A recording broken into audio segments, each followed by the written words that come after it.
గడిచిపోతా ఉంటే ప్రభుత్వం వడ్లు కొనట్లేదు, రైతులు ఇబ్బంది పడుతున్నారు. చెప్పండి హరీష్ గారు, ఇక్కడ అసలు ఈ పార్లమెంట్ ఎన్నికలు అంటే లోక్సభ ఎన్నికల్లో బీఆర్ఎస్ రోలే లేదు.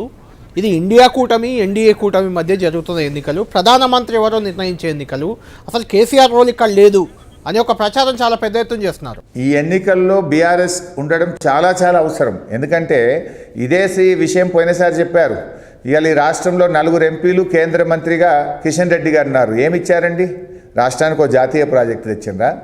రాష్ట్రానికి మిషన్ భగీరథకో మిషన్ కాకతీయకో ఒక జాతీయ ప్రాజెక్టు తెచ్చిండ్రా? దేశంలో 157 మెడికల్ నర్సింగ్ కాలేజీలు ఇస్తే ఒక్కటి కూడా తెలంగాణకు తెలియదు కదా.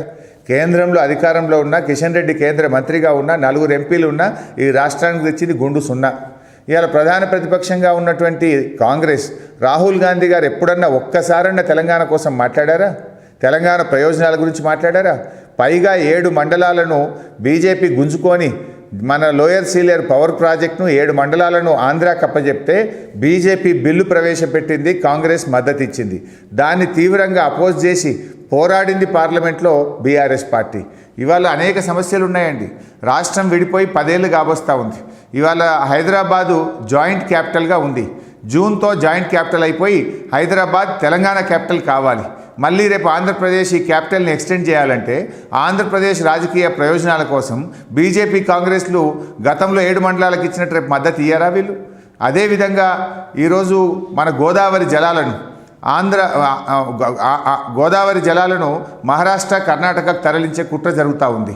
దాని విషయంలో ఇప్పటికే బీఆర్ఎస్ స్టాండ్ చెప్పింది. తెలంగాణ అవసరాలు తీరకుండా చుక్క నీళ్లను కర్ణాటక తీసుకుపోవద్దని మేము చెప్తున్నాం. రేపు తమిళనాడులో కర్ణాటక రాజకీయ ప్రయోజనాల కోసం కాంగ్రెస్ బీజేపీలు ఇంటర్లింకింగ్ ఆఫ్ రివర్ ప్రాజెక్ట్స్ని అప్పచెప్తే నష్టపోయే తెలంగాణ కదా. దీనికి కొట్లాడగలిగేది ఒక బీఆర్ఎస్ కొట్లాడుతుంది తప్ప వీళ్ళు కొట్లాడరు కదా. అనేక రాష్ట్ర విభజన సమస్యలు ఉన్నాయి.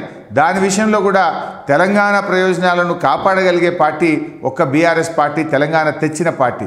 అందువల్ల రేపు పార్లమెంట్లోగా తెలంగాణ గొంతుక ఉంటేనే రాష్ట్ర విభజన హామీలు కానీ, గోదావరి జలాల తరలింపు కానీ, హైదరాబాద్ జాయింట్ క్యాపిటల్ లాంటి అంశాలను గట్టిగా తట్టుకోగలుగుతాం.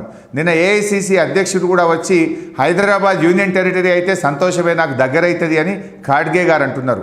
ఆ కుట్రలు బీజేపీ చేస్తుంది. రేపు హైదరాబాదు యూనియన్ టెరిటరీ అయితే మరి రూరల్ తెలంగాణ బతికేంది? అసలు రూరల్ తెలంగాణకు జీవమే హైదరాబాద్ లేని తెలంగాణ తలలేని మొండెం లాంటిది. అంటే రేపు ఈ కుట్రలు ఈ బీజేపీ కాంగ్రెస్ వాళ్ళు చేస్తే దాన్ని అడ్డుకోగలిగేది, రూరల్ తెలంగాణను కాపాడగలిగేది, హైదరాబాద్తో కూడిన తెలంగాణను నిలపడానికి కొట్లాడేది ఒక బీఆర్ఎస్ పార్టీ కదా. అందుకోసం బీఆర్ఎస్ పార్టీ గెలవాల్సినటువంటి అవసరం ఉంది. ఇవాళ 6 గ్యారంటీల పేరు మీద ప్రజల్ని మోసం చేసిన కాంగ్రెస్కు సురుకు పెడితే తప్ప వీళ్ళు సోయికి రారు. గాల్లో ఉన్న కాంగ్రెస్ను భూమి మీదకి తేవాలంటే బీఆర్ఎస్ ఎంపీలను పార్లమెంటుకి పంపాలి. ఎందుకు? ఇవాళ 6 గ్యారంటీలు మీరు ఫెయిల్ చేసిండ్రు.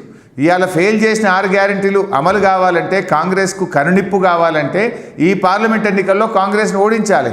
కాంగ్రెస్ ఓడితే ఇక్కడేం రాష్ట్రంలో వాళ్ళ అధికారం పోదు కదా. కానీ రాష్ట్రంలో అధికారంలో ఉన్న కాంగ్రెస్కు తమ తప్పును తెలుసుకొని వృద్ధులకు 4,000, మహిళలకు 2,500, రైతులకు 7,500 రైతు భరోసా రావాలి, విద్యార్థులకు కార్డు రావాలి, నిరుద్యోగ భృతి రావాలంటే, పేదలకు ఇల్లు రావాలంటే ఈ ఎన్నికల్లో కాంగ్రెస్ ఓడాలి, ప్రశ్నించే గొంతు గెలవాలి. రేపు అసెంబ్లీలో ఈ కాంగ్రెస్ మెడలు వంచి ఈ 6 గ్యారెంటీల మీద మేము గట్టిగా ఫైట్ చేయగలుగుతాం.